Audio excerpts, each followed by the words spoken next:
আকাশবাণী কলকাতা জেলার চিঠি মুর্শিদাবাদ থেকে লিখেছেন আমাদের সংবাদদাতা মামুন ফারুক।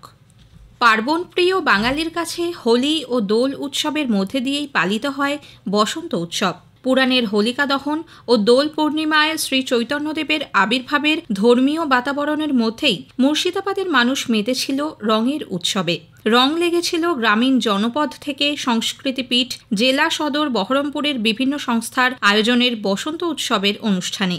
25 ও 26 মার্চ জেলার বিভিন্ন স্বেচ্ছাসেবী সংস্থা, সাংস্কৃতিক সংগঠন, শিক্ষা প্রতিষ্ঠানের উদ্যোগে দোল ও হোলিকে কেন্দ্র করে নানা উৎসবের আয়োজন করা হয়েছিল। প্রভাত ফেরি থেকে শুরু করে নাচে গানে জমে উঠেছিল রঙের উৎসব। মুর্শিদাবাদ জেলা পুলিশের উদ্যোগে বহরমপুর পুলিশ লাইনে আয়োজিত দোল উৎসবে সামিল হন জেলাশাসক রাজর্ষি মিত্র, পুলিশ সুপার সূর্যপ্রতাপ যাদব সহ সাংবাদিক, সংস্কৃতিকর্মী ও বিশিষ্টজনেরা।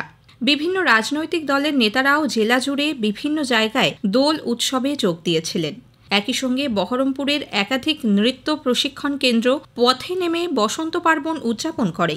লোকসঙ্গীতের আবহে বসন্ত উৎসব আয়োজন করে বহরমপুরের লোকসঙ্গীত চর্চার সংস্থা নাইয়া।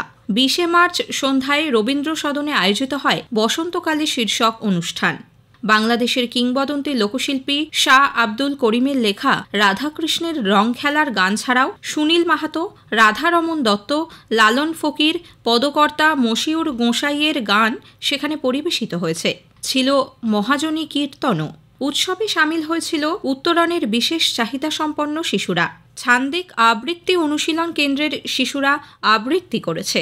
নৃত্যম, ঝঙ্কার নৃত্য মন্দির, স্পন্দন, রাগিনী নৃত্যম, গান ও কবিতার পরিবেশনা অনুষ্ঠানটিকে বর্ণময় করে তোলে। অনুষ্ঠানের শেষ আকর্ষণ ছিল 60টি কণ্ঠের সম্মিলিত গান। 21 মার্চ বিশ্ব কবিতা দিবস উদযাপন করেছে জেলার 2 আবৃত্তি সংস্থা বাচনিক ও রূপকথা। কবিতাকে আরও জনমুখী করে তুলতে, পথ চলতি সাধারণ মানুষের মধ্যে কবিতাকে ছড়িয়ে দিতেই বহরমপুর ব্যারাক স্কোয়ার লাগোয়া চৌতারা প্রতীক্ষালয়ে দিনটি উপলক্ষে এক অনুষ্ঠানের আয়োজন করে 2টি সংস্থা। ওই দিন বিভিন্ন বয়সী শিল্পীদের কণ্ঠে উপস্থাপিত হয় নানান স্বাদের কবিতা ও ছড়া। এছাড়া একাধিক কবি সেখানে স্বরচিত কবিতা পাঠ করেন। একই সঙ্গে সেখানে উদ্ভাসের চিত্র প্রদর্শনীরও আয়োজন করা হয়েছিল। বিশ্ব কবিতা দিবসই নয়, কবিতার সার্বজনীনতা বজায় থাকুক সারা বছর বলে জানিয়েছেন বাচনিক ও রূপকথার প্রশিক্ষক প্রদীপ আচার্য। বাংলার উঠোন দালানে প্রায় গৃহপালিত হয়ে গেছে ওরা। ক্ষতিকর পোকামাকড় খেয়ে ফসল বাঁচানো থেকে উঁচু ফ্ল্যাটবাড়ি ঘুলঘুলিতে কিচিরমিচির করে উপস্থিতি জানান দেওয়া চড়ুইরা বিপন্ন।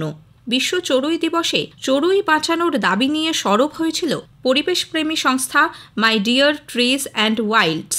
20 মার্চ বহরমপুরের মহারানী কাশেশ্বরী উচ্চ বালিকা বিদ্যালয়ের সঙ্গে ওই সংস্থা যৌথভাবে দিনটি পালন করেছে। বহুতল নির্মাণ, জঙ্গল বিলোপ সহ মোবাইল টাওয়ার ও নানা বিকিরণে ক্রমেই চড়ুই পাখি হারিয়ে যাচ্ছে। চড়ুই যাতে বিলুপ্ত হয়ে না যায় তার জন্য নানাভাবে মানুষকে সচেতন করছে সংগঠনটি। বহরমপুরের ওই বিদ্যালয় ছাড়াও ভাবতায় 2 দিন ধরে এ বিষয়ে সচেতনতা শিবির করেছে তারা। পরিবেশপ্রেমী ওই সংস্থার পক্ষে সঙ্গীতা ধর বিশ্বাস ও ঝর্ণা গঙ্গোপাধ্যায়দের দাবি, চড়ুই বাঁচাতে সংবেদনশীল হতে হবে মানুষকেই। গরম পড়তেই মুর্শিদাবাদে রক্তের সংকট তৈরি হয়েছে। গোটা জঙ্গিপুর মহকুমা জুড়ে রক্ত সংকটে নাজেহাল অবস্থা হাসপাতালের রোগীদের। সূত্রের খবর, এই মহকুমায় জঙ্গিপুর ও সাগরদিঘিতে 2টি ব্লাড ব্যাংক কার্যত রক্তশূন্য। বর্তমানে সাগরদিঘিতে ভর্তি প্রায় 200 জন রোগী, জঙ্গিপুরে ভর্তি 500 জন। সবচেয়ে বেশি সমস্যায় পড়েছেন থ্যালাসেমিয়া আক্রান্ত এবং প্রসূতিরা। অধিকাংশ প্রসূতি রক্তাল্পতায় ভোগায়।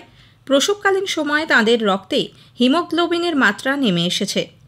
পরিস্থিতি সামাল দিতে মহকুমার 66টি রক্তদাতা স্বেচ্ছাসেবী সংস্থা মিলে যৌথ ঐক্য মঞ্চ গড়েছে।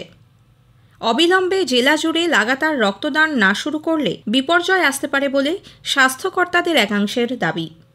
জেলার চিঠি শেষ হলো। মুর্শিদাবাদ থেকে পাঠিয়েছেন আমাদের সংবাদদাতা মামুন ফারুক।